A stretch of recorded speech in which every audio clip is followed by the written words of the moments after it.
Okay, wish me luck, because what I'm about to do is to try to explain to you the most important rule, essential for finding the right piece of land. Finding a piece of land is a very difficult endeavor. It can take years. You have to travel. You have to do a lot of stomping, driving, different regions, maybe even different countries. And you almost always want to quit if you have criteria for that. It's all relative, so it depends on your needs. In this presentation, I have some criteria with my experience, okay, in my part of the world. But in everywhere in the world, I would like to say not to be discouraged because it's very difficult. But I found out after many years the secret. And the secret is that we must understand that the land also has to find us. Because the natural world, be it plants, trees, flora, fauna, water, even water, are social beings just like us. And James Lovelock, with Gaia theory, explained it fairly well, but it was before, a couple decades ago, before people understood that the planet is a living organism, as we are. Okay? So that was very difficult for a lot to fathom. More people understand that now. Okay? The natural world is far more intelligent than we are. Okay?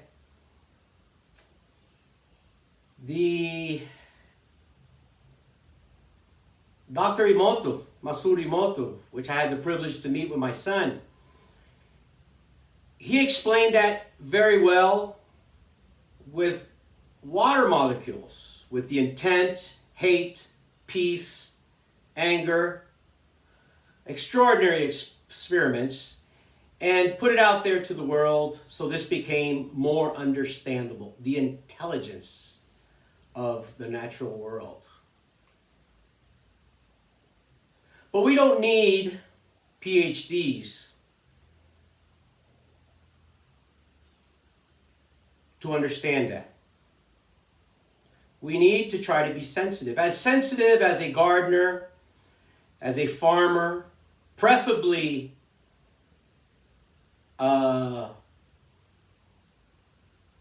feminine sensitivity, with feminine sensitivity.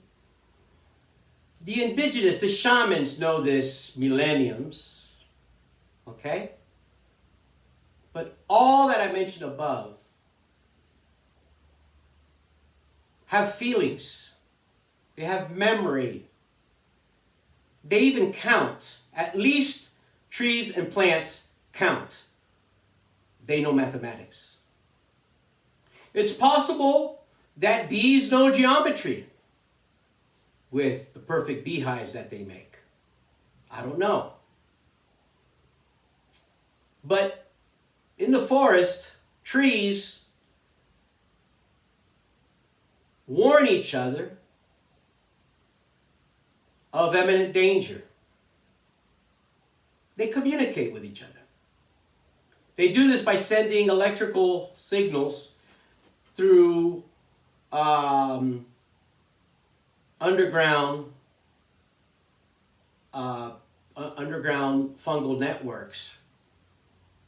And for reasons unknown, even they keep the stumps of the trees that were cut down, and they protect them, and they keep them for centuries by feeding them a solution of sugar through their root system. They keep the stumps alive. Total system, a perfect system of interdependence. That's why it's so important for us to protect and preserve biodiversity, because it's all interconnected. Now, I'm not telling you guys this story because it's a romantic story.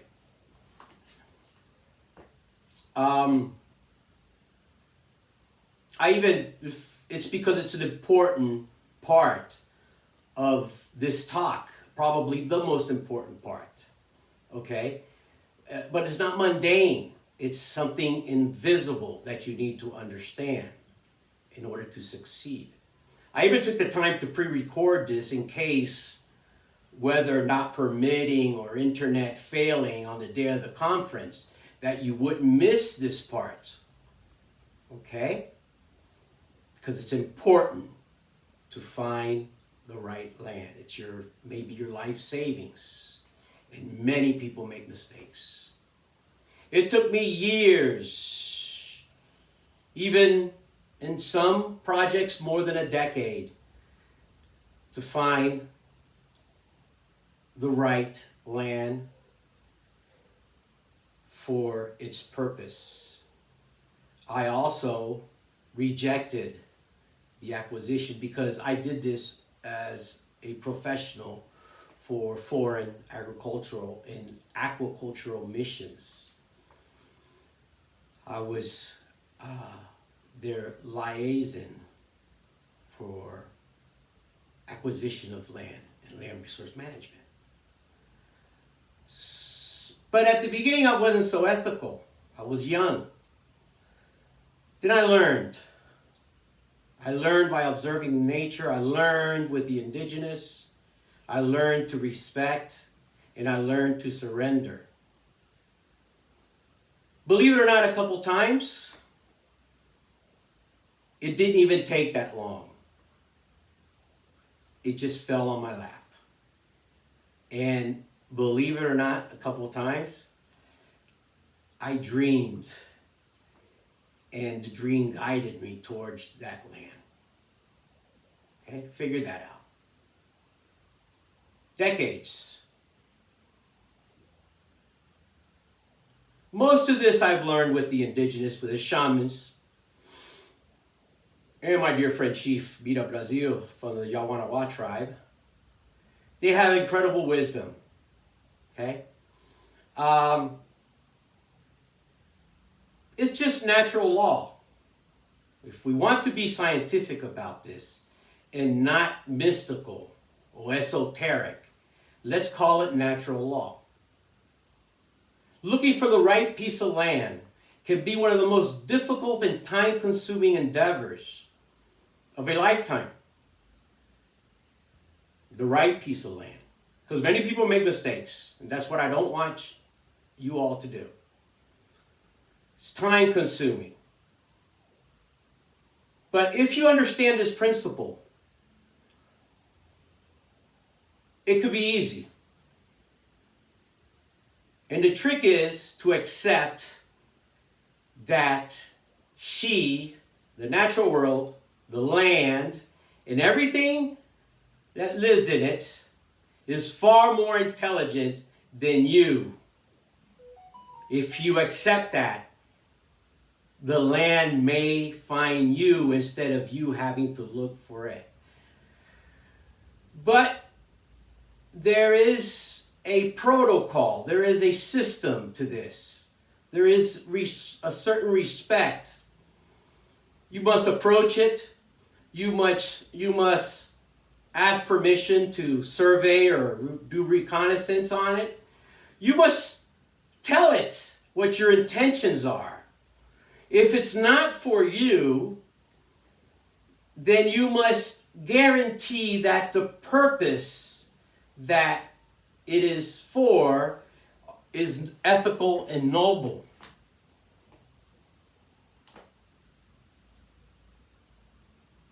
Pay reverence to her. Understand and respect her intelligence.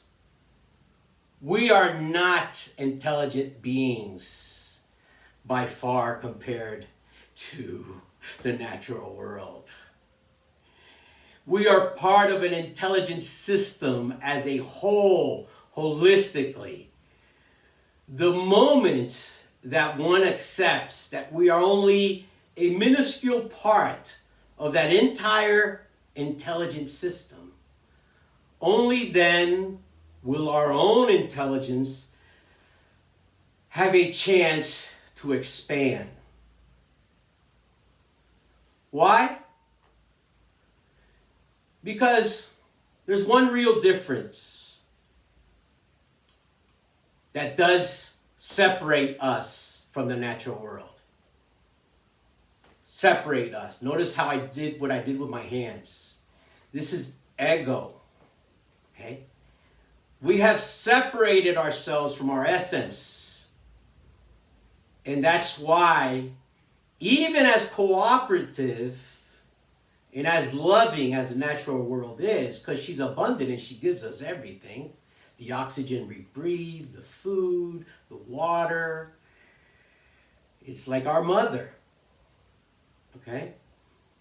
A system so amazing, so extraordinary, of such extraordinary interconnectedness, all cooperating for survival, life, sharing, giving, as I said, and loving, because she loves. Going back to the water, for example, this is rather silly, but we are 70 or 80% water, and every time I walk by a waterfall or by a rapid river, hear the noise, feel the pureness, I feel like urinating. And that's because, I don't know if you guys have seen in the tile in the bathroom when 2 drops are on a rock in nature, 2 drops are nearby, drops of water, and they get together.